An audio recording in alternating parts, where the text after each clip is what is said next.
Government की नीयत खराब है, कुछ और उसके इरादे हैं जो सामने अभी नहीं आए हैं, उसको हड़प लेना है। हिंदुस्तान में दो समुदाय सबसे बड़े हैं, सुन्नी और शिया, दोनों हम एक प्लेटफॉर्म पर हैं, में कंधा मिलाए हुए हैं। सारे मुसलमान अमीर हो, गरीब हो, रिक्शा वाले हो, सब एक साथ है। इसलिए कि मजहब का मामला है, इसलिए इस पर हम कोई कंप्रोमाइज नहीं कर सकते हैं। सारे लोग ऐसे इंसाफ परवर हैं जो जालिम का साथ नहीं देते, वो सब लोग हम लोगों के साथ हैं। हम लोग घर बैठेंगे नहीं, धूप हो, भूख हो, प्यास हो, सड़क पर निकलेंगे और अपने हक के लिए जहां तक होगा ये लड़ाई लड़ेंगे और वक्फ बिल को वापस लेना होगा। खुलेआम एक वोट का सहारा लेकर तो आम आवाम में भ्रमित करने की कोशिश की है, इस बात की भ्रम फैलाने की कोशिश की है, जिस पर हाथ डाल देते वो वक्फ हो जाता है। वक्फ एक बार हो गया तो कहीं चैलेंजेबल नहीं हो सकता है, एकदम ही ये गलत है। आज भी गवर्नमेंट ऑफिशियल के अंदर भी चल रहा है। ये क्रिश्चियनों का जो चर्च है उसके जमीनों पे भी ये हमला करेगा और अंत में इसकी नज़र जो है कि न्यास बोर्ड की जमीन पे भी होगी। ये मुद्दा दलितों का है, ये मुद्दा पिछड़ों का है, ये मुद्दा अल्पसंख्यकों का है। ये तीनों ताकत को एक साथ आना होगा।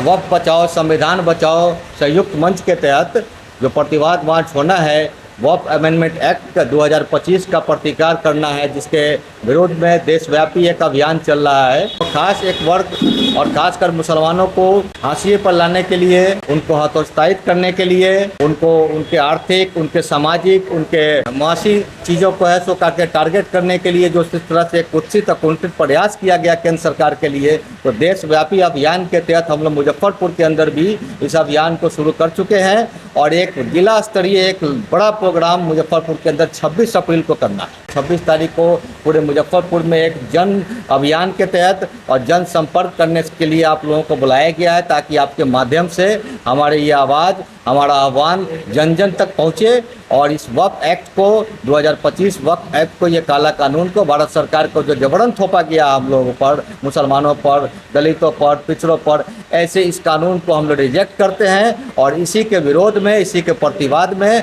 हम लोग 26 अप्रैल को प्रतिवाद मार्च निकालेंगे।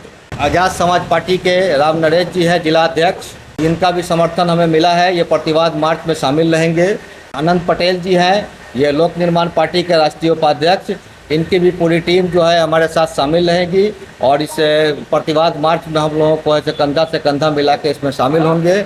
मैं मोहम्मद इश्तियाक यहाँ सह संयोजक हूँ और कोऑर्डिनेटर भी हूँ उस पूरे प्रोग्राम का, और मैं इसको सारी चीज़ों को मिलाने का काम और जोड़ने का काम जो है अपने स्तर से ऑर्गेनाइज करने का काम मैं करने के लिए यहाँ आया हूँ।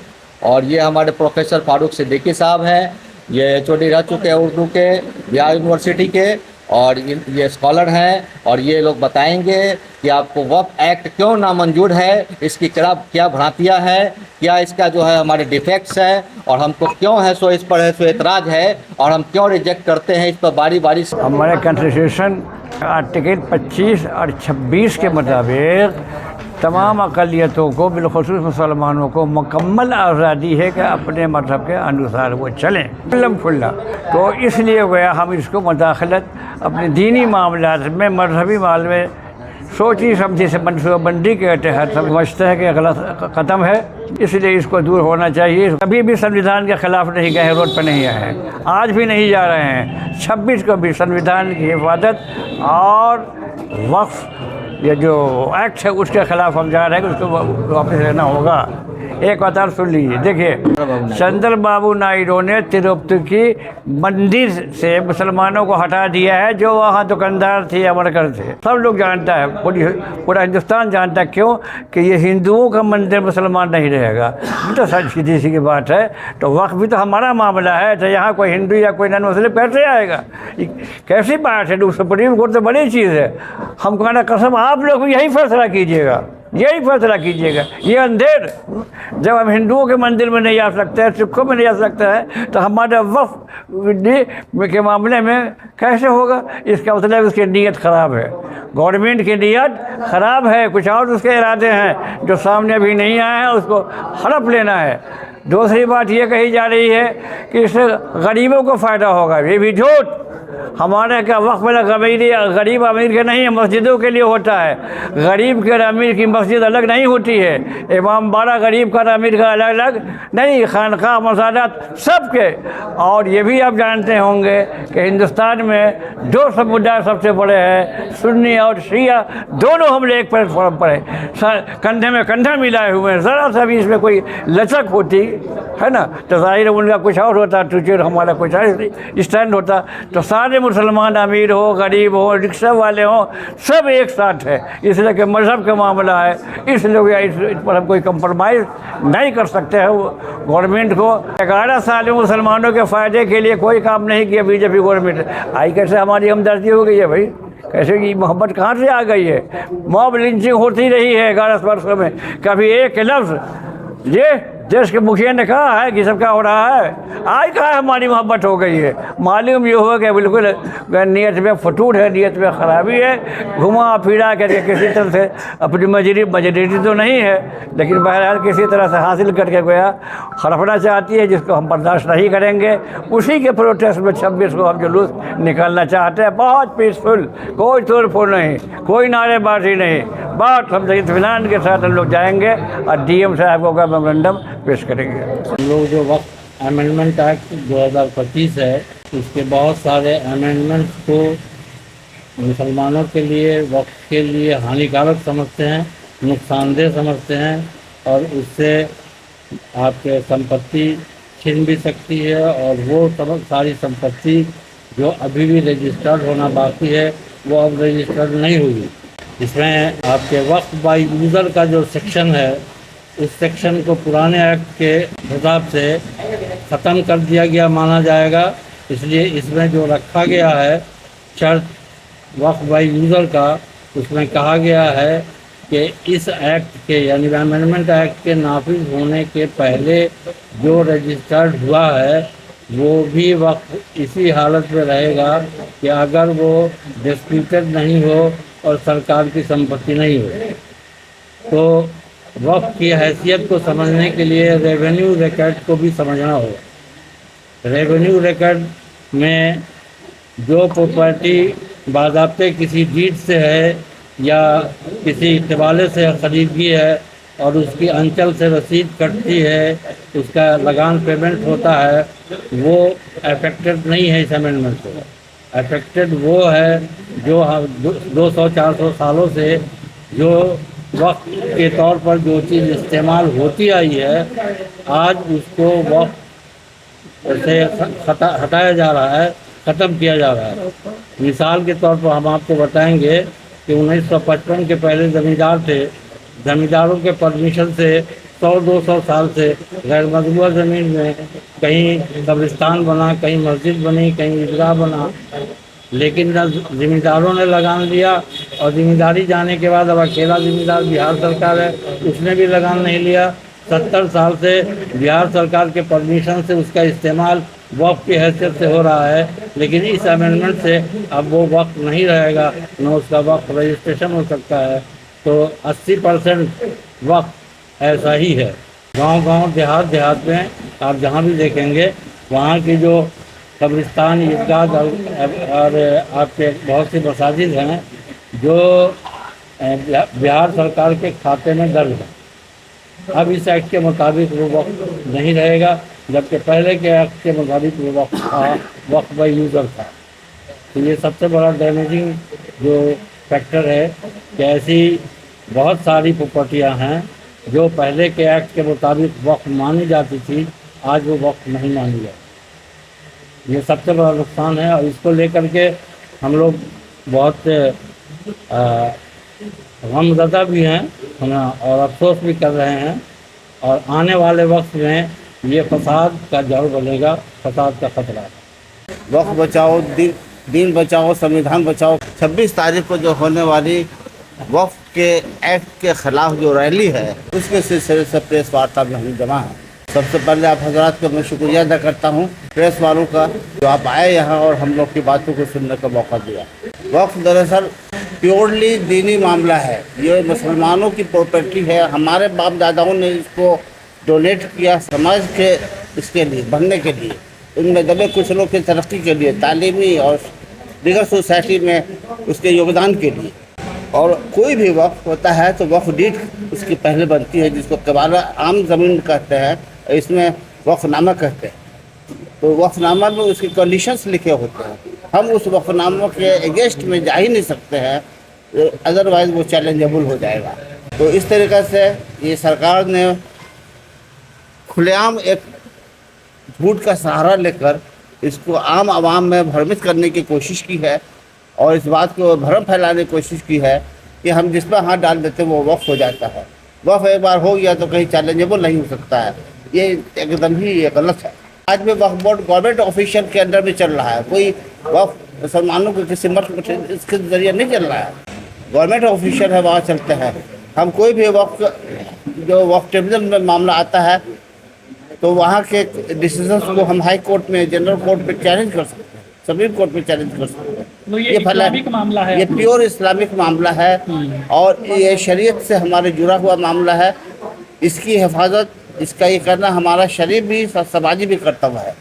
चुनांचे उसी मिशन के लिए हम लोग उसके अपने दिन के बचाने के लिए, अपने वक्त की जायदाद को रोकने के लिए 26 तारीख को एक बड़ी प्रोटेस्ट मार्च करने वाले हैं और उसी तरह से हम लोग इस प्रेस वार्ता का आयोजन करेंगे। आप आरोप लगाए कि सरकार जो है भ्रम फैलाने का काम करे, लेकिन सरकार बता रही है कि आप लोग भ्रम फैलाने का काम करें। जी, तो बात यह है कि सरकार ने जो स्टेटमेंट पार्लियामेंट में दिया है और उसके वक्फ मिनिस्टर ने जो बयान दिया है, होम मिनिस्टर ने जो बयान दिया है, वो खुलेआम वक्फ एक्ट का उल्लंघन किया है उन्होंने, वो गलत बयानी से काम दिया है। जो खुलेआम इस बात का चैलेंज किया जाता है कि आप, वो कहते हैं कि एक बार जो वक्फ हो गया उसको आप कहीं चैलेंज नहीं कर सकते हैं। वक्फ ट्रिब्यूनल में जो मामला आ गया तो उसका ये फाइनल डिसीजन है, कहीं दूसरे कोर्ट में नहीं जा सकते हैं, ये गलत है।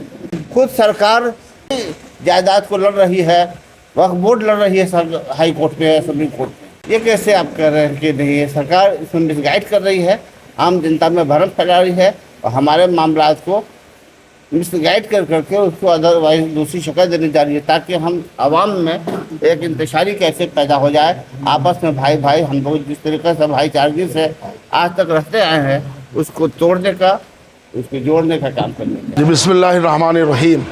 हमारा नाम सैयद असद यावर है, ख़तीब मिल्लत जाफरिया से हमारा ताल्लुक़ है। ये आज जो प्रेस कॉन्फ्रेंस किया जा रहा है जिसमें आप लोग पधारे हैं, तशरीफ़ लाए हैं, आप लोगों का शुक्रिया है कि इस तेज़ धूप में हम लोगों की आवाज़ को दुनिया तक पहुंचाने के लिए आप लोग आए हैं। हमारे जमा होने का मकसद यह 26 तारीख़ को जो हम लोग प्रोटेस्ट कर रहे हैं उसका मकसद ये है कि अभी मौजूदा सरकार जो है भाजपा की, उसने हमारे पूरे अधिकार और अपने हक़ का हनन किया है। ये वक्फ एमेंडमेंट बिल नहीं है, ये एक जाति विशेष, एक समुदाय को कुचलने का एक तरीक़ा है। अगर आज हम चुप रहे तो कल हमारा वजूद मिटाने की ये कोशिश करेंगे। सवाल ये है कि ये वक्फ, औकाफ, ये जो चीज़ें हैं जो हमारे बुज़ुर्गों ने की थी वो किसी गवर्नमेंट ने नहीं दिया था वक्फ को। मार्च करेंगे और मुजफ्फरपुर क्लब में जमा होकर फिर जिला अधिकारी के पास जाकर अपनी बात रखेंगे। वो सिर्फ इसलिए कि हम बताना चाहेंगे गवर्नमेंट को कि हम मुसलमान भाई पहले तो अकेले नहीं हैं, हक परस्त हिंदू भाई भी हमारे साथ हैं, बैकवर्ड फॉरवर्ड सब हमारे साथ हैं। इसलिए कि बहुत सारे लोग ऐसे इंसाफ परवर हैं जो जालिम का साथ नहीं देते, वो सब लोग हम लोगों के साथ हैं।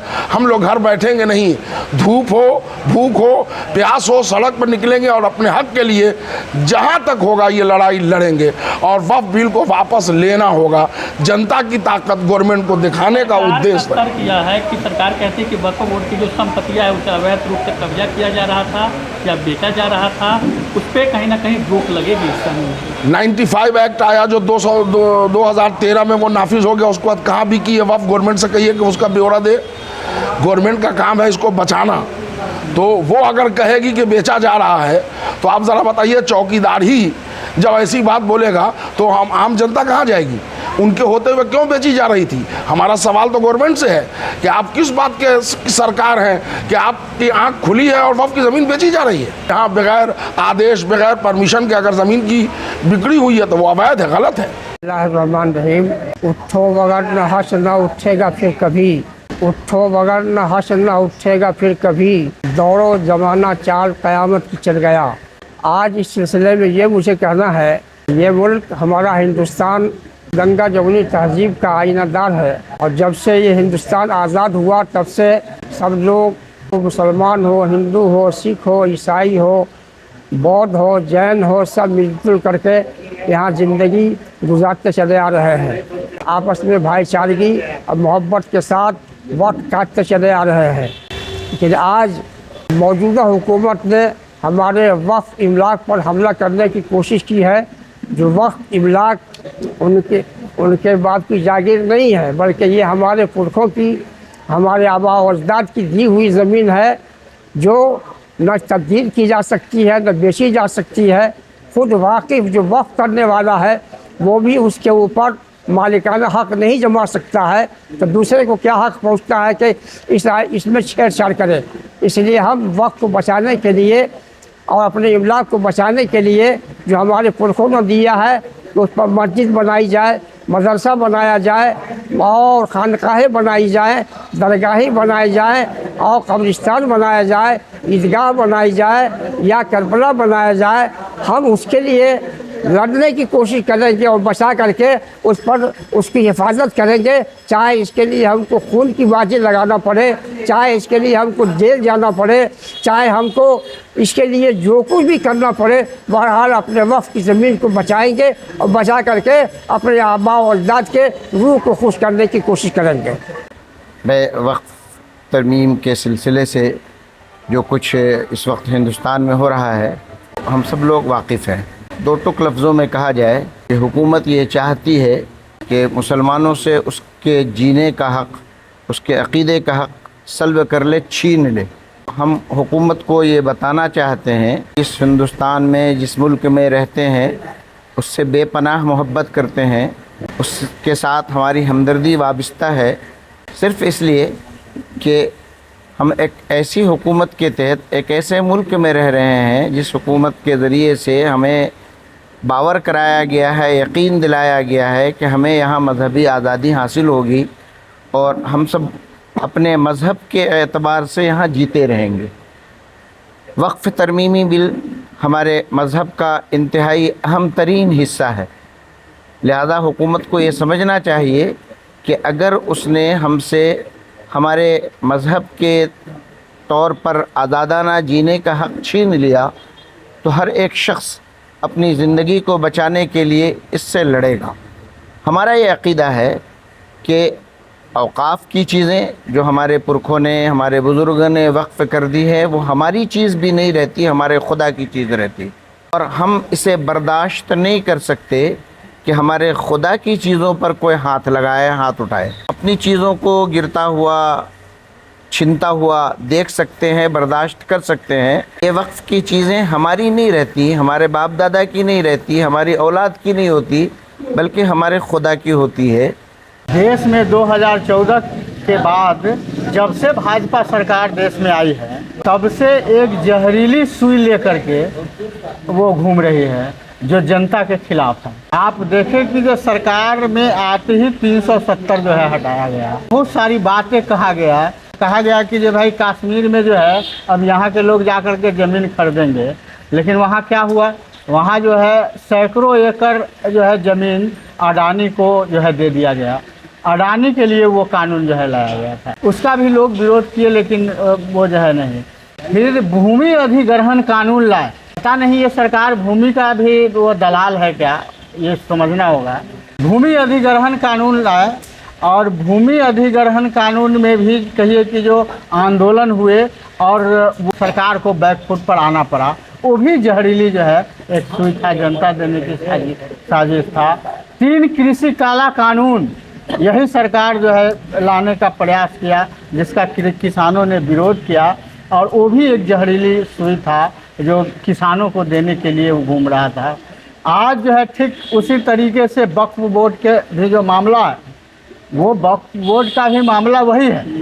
वह जो कहिए कि जो उनका बड़े जो कॉरपोरेट घराने हैं, उनका वो घराने का नज़र सीधे वक्फ बोर्ड की ज़मीन पर, और ये आज से नहीं पहले से है। और ये सरकार चाहती है ये वक्फ बोर्ड की ज़मीन से बहुत सारे चीज़ें, मस्जिद है, आपको कब्रिस्तान है, बहुत सारे चीज़ है उसमें बना हुआ।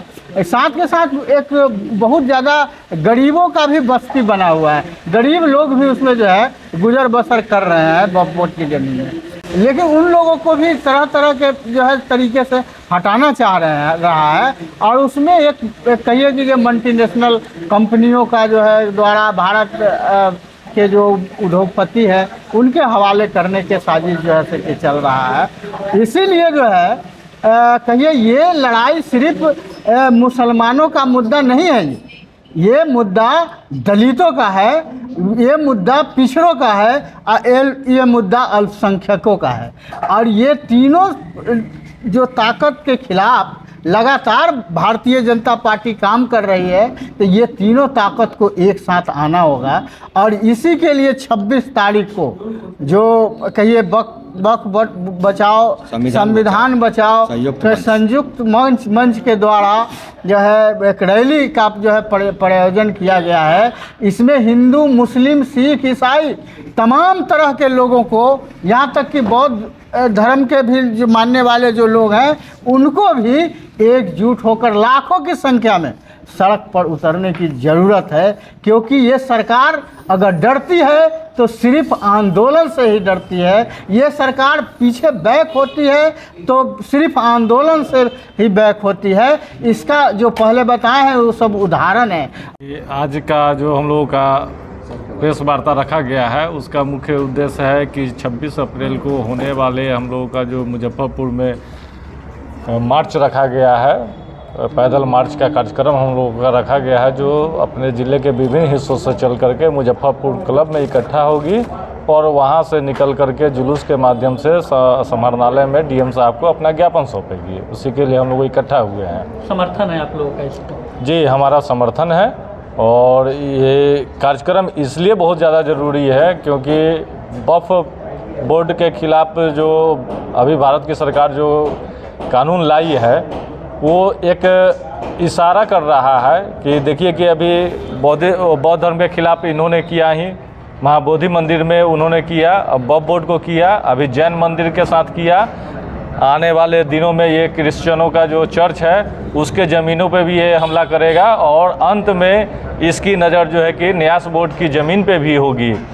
इसलिए हम लोगों का दायित्व तो बनता है कि सरकार की इस मंशा को विफल करने के लिए हम एकजुट होकर के अभी से ही हम लोग जो है कि इसके विरुद्ध में जो है कि धरना प्रदर्शन करें और उसको अपना कानून वापस लेने के लिए बाध्य करें। क्या हुआ? राम नरेश राम, आज़ाद समाज पार्टी जिला अध्यक्ष।